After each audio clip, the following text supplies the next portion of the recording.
What if everything you believe about God in your lowest moments is wrong?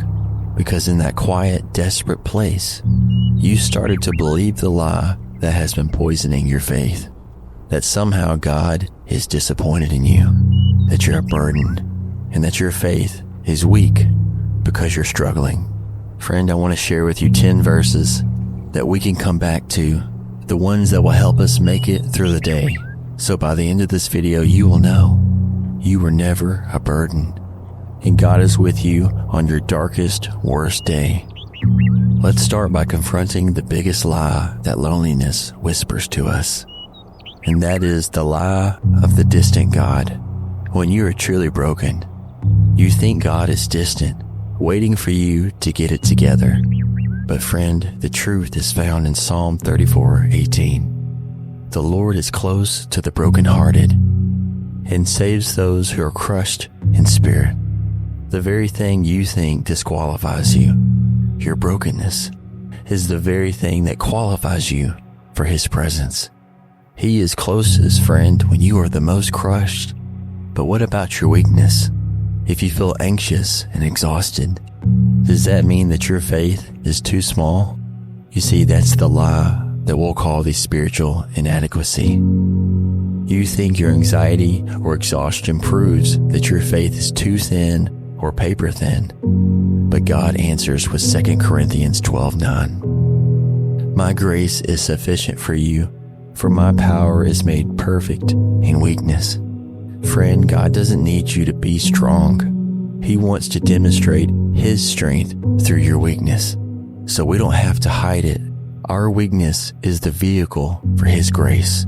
But sometimes, even when we claim grace, there's that voice that insists that God is still disappointed in us. And that would be the lie of the disappointed God. You believe because of your failures, God is perpetually disappointed in you, watching for you to mess up again. But the truth is in Romans 8:1. Therefore, there is now no condemnation for those who are in Christ Jesus. Did you catch it? No condemnation. Jesus took the full judgment for your worst day, your deepest shame. Friend, you are walking in freedom, not failure. But what about the day-to-day exhaustion? The feeling that no one sees your effort. That's the lie of the unseen effort. You think all your struggle, all your effort to just survive goes unseen and unrewarded. That truth is in Isaiah 40:31. But those who hope in the Lord will renew their strength. They will walk and not be faint. You might just be walking and not fainting, and God sees that. Your invisible effort to keep going is a profound act of faith. So don't sell yourself short, friend. And when that effort feels like it's barely a spark, so fragile that you might break, let go of the lie of fragility. You fear that your faith is just too fragile and that the slightest challenge will make God give up on you. I've been there, friend. But yet the truth is in Isaiah 42:3. A bruised reed He will not break, and a smoldering wick He will not snuff out. If all you have left is a bruised reed, He will not break it. God is gentle with your brokenness. Friend, we carry so much weight, thinking we are only adding it to everyone else's troubles. But we have to let go of the lie that you are a burden. If you believe that everything that you're carrying no one wants because you'll just be a bigger burden to them, we need to remember the truth in Psalm 55:22. Cast your burden on the Lord, and He will sustain you. The command isn't to carry your burden better. It's not to tighten up your bootstraps. It's not to suck it up. It's to cast it, to throw it off onto Him. You are never a burden to God, my friend. But sometimes that weight often comes from believing that our value is tied to what we can earn. The lie of financial failure. I have been there so many times, friend. When you think that your worth is tied to your paycheck, where your worries are too earthly for God to care about, and you just feel like a complete failure, like nothing good can ever come your way. But the truth is in Philippians 4:19. and my God will meet all your needs according to the riches of his glory in Christ Jesus. Friend, God's ability to provide is tied to the riches of his glory, which is an infinite resource. So your worth is not in your paycheck. The one who created the stars and named each one of them, he made you, and he promises to take care of you. But what about when the problem seems absolutely impossible? We start to feel powerless. We start to question, maybe doubt. We try to take control of the situation, thinking if we don't hustle, think of every possibility to fix it, then we're not doing enough.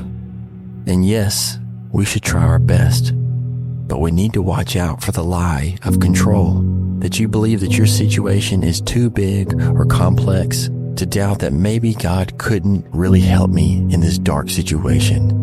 He's just too busy to help me. I'll just have to take matters into my own hand and hope it all works out. But friend, the truth is in Matthew 19:26. With man, this is impossible, but with God, all things are possible. Friend, God specifically lets us hit the wall of impossibility so that we can learn to rely on him and his power. The problem is not too big. The problem was waiting for his solution.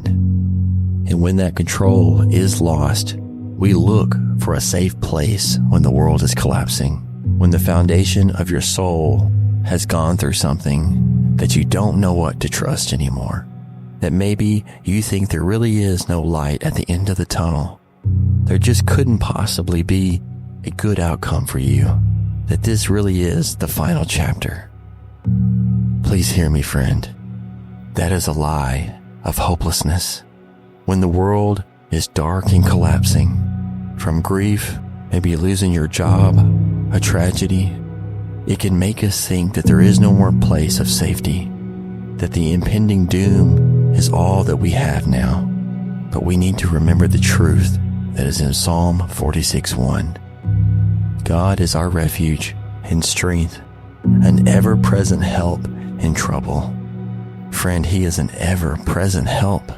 He is here in this very moment, even if the earth gives way, even if you lose your job, even when the person who wasn't supposed to pass away does pass away.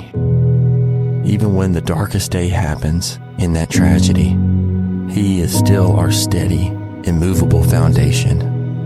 He will not let us go. He will not give up on you, because he too feels your pain. He understands you more than anyone else possibly ever could, because he promises he will take care of you. He will bring you through this.